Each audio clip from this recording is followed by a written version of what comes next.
Բարեձեզ, մեր այսօրվա թեման քիմիական արդյունաբերությունը Հայաստանում։ Ճիշտ ասած, ես շատ կուզեմ դնեմ մեր փառավորացիալին, որպեսզի քիմիական հզոր արդյունաբերություն եք ունեցել եւ հատկապես մեր քաղաքում, որ մեր քիմիական արտադրությունը մի քանի գործոններից է բաղկացած եղել, հույս ունենամ այսօր ձեր օգնությամբ կփորձենք մի քիչ վերհիշել մեր անցյալը եւ ինչու ոչ մեր գալիքին ևս կանրադառնալ։ Ով է ովքեր են ցանկանում հենց Վանաձորի քիմիական արտադրություններից որևէ մեկից խոսելով։ Արանջա պատրաստ ես։ Այո։ Ճիշտ ասած, Հովհաննես ձեր ես պատրաստ, շատ ուրախ եմ, կարող է երկուսով ներկայացնել։ Կարող եմ։ Կարծեք։ Ուրեմն տարիների ընթացքում արտադրությունը գործարանում շատ ընդլայնվել է։ Գործարանը սկսել է արտադրել ամոնիակ, ազոտական թթու, ամոնիակի բորակ, կարբոնամիդ, ցիանամիդ եւ այլ։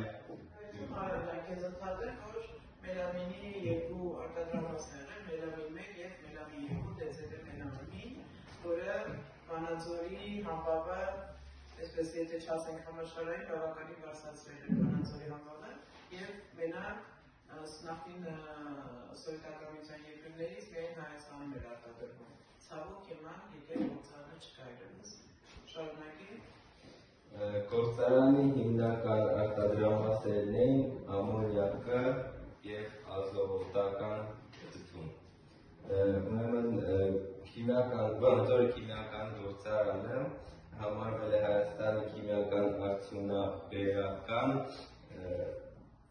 առաջատար կենտրոններից մեկը։ Այո։ Հովհաննես ասեց, նստի Արանջան, շնորհակալություն, Հովհաննես։ Վանաձորի քիմիական գործարանը ստեղծվել է 1993 թվականի Ալավերդու քիմիական բազայի վրա։ Դեռևս 1915 թվականի ինժեներ Մելիք Հայկազյանը եւ պրոֆեսոր Համբարյանի օգնությամբ Ալավերդում կազմակերպել է կարպետի արտադրությունը։ Խորհրդային միության տարիներին կարպետի արտադրությունը որոշեցին տեղափոխել Վանաձորի նոր կառուցված գործարանում առաջին արտադրանքը կատարվեց 1933 թվականին։ 1933 թվականին իսկ սեփական արտադրությունը սկսել 1934 Ես ընդհատեմ քեզ, ասեմ, որ Վանաձորի կոմբինատի սկզբին նպաստել է նաև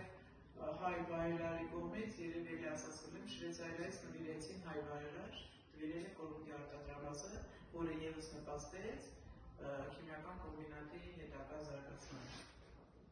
Գործարանը սկզբնական շրջանում արտադրել է կիր,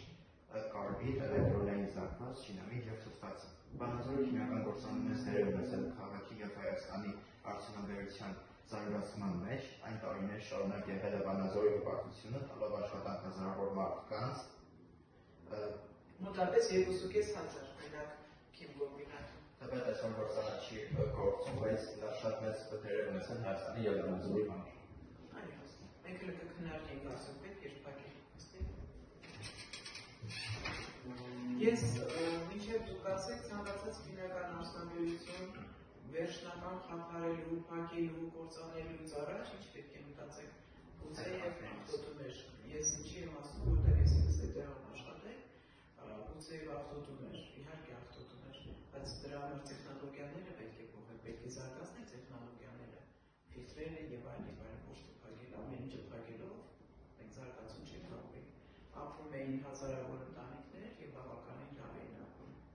Այսինքն մենք զարգ գալուց, քիմիական արդյունաբերությունը զարգ գալուց տեխնոլոգիաները պետք է փոխենք, ասենք 36-37 թվականների տեխնոլոգիաները գործարանը բնականաբար արդյունավետ չէր, բայց կարելի էր իմ կարծիքն ընդամենը հայտնում,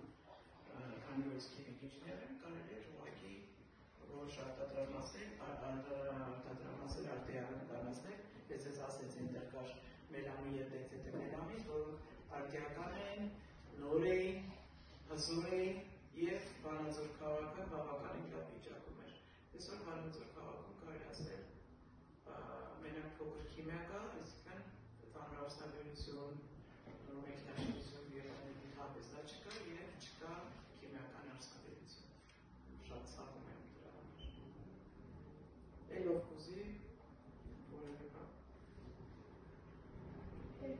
ուզում, երկուսով եք ուզում, երկուսով եք ուզում, երկուսով եք կար։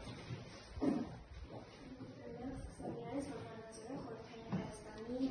խոշոր արդյունաբերական կենտրոններից է համարել, որի հենց տնտեսական դիմագծի ձևավորման մեջ առանցքային դեր էր խաղում։ Քաղաքում գործող Քիմպրոմ քիմիական կոմբինատը հիմնադրվել է 20-րդ դարի կեսերին և արագորեն դարձավ ամբողջասահմանի զարգացած արդյունաբերական միջավայրից մեկը։ Գործարանի գործունեության հիմնական ուղղությունները ներառում էր իր ներքին աղաթթվի, H2 և սմբաթթվի H2SO4 արտադրություն, ամոնիումի աղերի և պարարտանյութերի արտադրություն, սինթետիկ ներկանյութերի և գունանյութեր, որոշ փուլերում նաև պոլիմերային նյութերի և սինթետիկ մանրաթելերի։ Քիմիական արդյունաբերությունը շատ մեծ տեղ ունի նաև քաղաքի քաղաքաշինական և սոցիալ-տնտեսական զարգացման վրա, սակայն խոսանի փլուզումից հետո շատ կտրուկ արտադրման աճը կանգնեց, նվազեց։ Բայց ավելացնելու է։ Այո, փլուզումից հետո շատ կարող է լավ շնորհակալ եմ։ Ես կուզեի այլ Քիմպրոմի մասին խոսեցինք, այստեղ չանդրադառնալ քիմիական մանրաթելերի, ով կուզի անդրադառնալ քիմիական մանրաթելերի արտադրությանը։ Միլենա, անգին այս անգամի թողնելան պատասխանի։ Քիմիական մանրաթելերի գործարանը արդյունաբերական ձեռնարկություններից է, որտեղ պատրաստվում են տարբեր տեսակի արհեստական մանրաթելեր։ Այնտեղ գործարաններում ստացվող արտադրանքը օգտագործվում է ոչ միայն հագուստի արտադրության մեջ, այլև կահույքի շինարարության, արդյունաբերության և նույնիսկ բժշկության ոլորտում։ Քիմիական մանրաթելերը ստացվում են տարբեր քիմիական նյութերից, նրանք ունեն մի շարք առավելություններ, դրանք ավելի ամուր են, երկարատև և չեն զգում։ Դրանցից պատրաստված հագուստները հեշտ են լվացվում և արագ չորանում։ Ֆիլտրեր ևս պատրաստում են, իսկ թվում է գիտեք դրա մասին, շնորհակալություն։ Երեք մենակ Վանաձորով մեր քաղաքն է,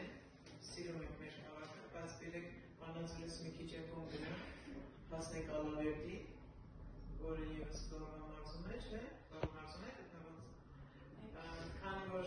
այն արե դու մոտավորապես ձեր գյուղը մոտ է, չէ՞, Ալավերդում, այդ ուզում դու ներկայացնես Ալավերդու մասին ինչ գիտես, կոմբինատի և այլն, կարող ես ներկայացնել։ Լսում ենք ես։ Ալավերդ քիմիական գործարանը հիմնադրվել է 1970 թվականին ռուս Իվան Իվովի կողմից, օգտագործվում է ոչ միայն քաջարանի ու ոգարակի բնածամոլեկուլային կոմբինատներից, աղթարայից, շամփուխից և խափանից և մի քանի այլ շրջաններից։ Արտադրում է պղինձ, ծմբաթթու, բրնձաջաս, մենք որոշ բաներ պետք է խոսենք անցյալում, որտեղ հիմա ծծմբական թթվի արտադրությունը այլևս չկա։ Մենք դրան էլի ենք անդրադարձել, հենց այդ պատճառով էլ այդ ամբողջ տարածքի մթնոլորտը արտադրվում է։ Երբ որ էկոլոգիայի նորից կանդրադառնանք, այդ թեմային նորից կանդրադառնանք, ունես ասելու բան։ Այնպես 1959 թվականին վերակառուցելու խնդիր կար և 30 միլիոն ռուբլի են ներդրել վերակառուցելու համար։ Մեծ է հավելացնելու բան։ Չունես, ուրեմն նստի, մենք գիտենք, որ երբ որ ծծմբական թթվի արտադրությունը բավականին ավելի հապուր էր, ցանկացած երկրի արդյունաբերական գործողություն որոշում է ինչքան ինքը ծծմբական թթվի է օգտագործում, գիտենք, որ ոլորտներում է, ես դրան նորից չանդրադառնամ, բայց եկավ մի բան, որ ISO 200 տալիս էր մթնոլորտ, Տիտանիայի եղբայրներ այդպիսի կազմակերպություն կար, բարձր խորհուրդ դրեցին, ավելի ոնց որ Ալավերդուց հեռանում է ISO 200-ի այդ ամպը, բայց դա չի նշանակում, որ ինքը չի աղտոտում օդը, այսինքն ISO 200-ից գիտեք, ISO 3 ենք ստանում, հետո օրերում ենք ստանում, հետո ծծմբական թթու, բայց այդ պրոցեսները ես չգիտեմ ինչի հագճեղաբարեցին շարունակել, ամբողջը տալիս է մթնոլորտ և ֆայնանսվերների վերադարձի ձևով է գալիս, գալիս է ֆայնանսվերը, մենք գիտենք Ալավերդու էկոլոգիային սարսափելի վիճակում է գտնվում և քաղցկեղի տոկոսի գուցե ես ամեն ինչ չպետք է ասեմ, պետք է ասեմ ամեն ինչ իդեալական է, բայց այսօր գնում ենք նրան, որ փորձում է վերականգնել հին արդյունաբերություններ եւ արդիականացրած նորացված Հայաստանում Հայաստանում գործում են փոքր եւ միջին քիմիական արտադրական ընկերություններ։ արտադրում են պլաստմասե իրեր, լվացող միջոցներ, լուծիչներ, կենցաղային քիմիա, ապարատանյութեր։ Մատակարարվում են ինչպես ներքին շուկա, այնպես էլ արտահանվում։ Հայաստանում քիմիական արդյունաբերությունը հիմնականում զարգացած է մի քանի քաղաքներում, առաջինը Երևանում, արտադրվում են կոսմետիկա, օծանելիք, լվացող եւ մաքրող միջոցներ, ներկեր, մեղագործական պարտաստուկներ։ Վանաձոր գործել են քիմիական գործարաններ, արտադրվել են հիմնականում թելեր, սինթետիկ Ֆրանսիական արտադրվում են պլաստմասայի իրեր, շինարարական քիմիական նյութեր։